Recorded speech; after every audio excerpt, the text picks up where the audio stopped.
ప్రతిఘటన టీవీకి స్వాగతం. క్షణక్షణం మీకోసం. చర్ల మండలం కలవేరు పంచాయతీ రజ్బెల్లి కాలనీ బట్టిగూడెంలో గ్రామంలో ఆదివాసీలు దశాబ్దాల కాలంగా నివాసం ఉంటున్నారు. గుడిసెలు వేసుకొని కానీ ఇప్పటి వరకు వీరికి మంచినీటి సౌకర్యం, రోడ్డు సౌకర్యం లేక తీవ్ర ఇబ్బందులు ఎదుర్కొంటున్నారని సిపిఐ ఎంఎల్ న్యూ డెమోక్రసీ చర్ల దుమ్మగూడెం సబ్ డివిజన్ కార్యదర్శి ముసలి సతీష్ అన్నారు.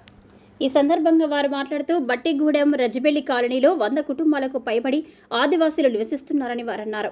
పాలకులు, అధికారులు వీరిని కావాలని చిన్నచూపు చూస్తున్నారని సతీష్ మండిపడ్డారు. తక్షణమే మండల అధికారులు స్పందించి ఈ రజ్బెల్లి కాలనీకు బట్టగూడెం గ్రామానికి రోడ్డు సౌకర్యం అట్లాగే మంచినీటి సౌకర్యం కల్పించాలని చెప్పి సోమవారం బట్టిగూడెం గ్రామంలో ఆందోళన చేయడం జరిగింది. ఇక్కడ ఆదివాసీలు రెక్కాడితే గాని డొక్కాడే పరిస్థితి. ఇక్కడ ఆదివాసీలు ఆర్థికంగా, ఉపాధి పరంగా, సాంఘికంగా, సాంస్కృతికంగా, పేదరికంగా అన్ని రంగాలుగా వెనుకబడి ఉన్నారు. ఇక్కడ ఆదివాసీలకు క్యాస్ట్ సర్టిఫికెట్స్, ఇన్కమ్ సర్టిఫికెట్స్ అధికారులు దరఖాస్తులు చేసుకుంటే ఇవ్వడం లేదని అన్నారు. ఈ కార్యక్రమంలో ఏఐటిఎఫ్ ఆల్ ఇండియా ట్రైబల్ ఫోరం మండల నాయకులు కారం సురేష్, మాజీ ఎంపీపీ గొంది మాయన్న, ఇర్ప రాజేష్, పూనం ముత్తయ్య, పోడియం సీతమ్మ, పోడియం సుజాత, బుట్టగూడెం గ్రామస్తులు తదితరులు పాల్గొన్నారు.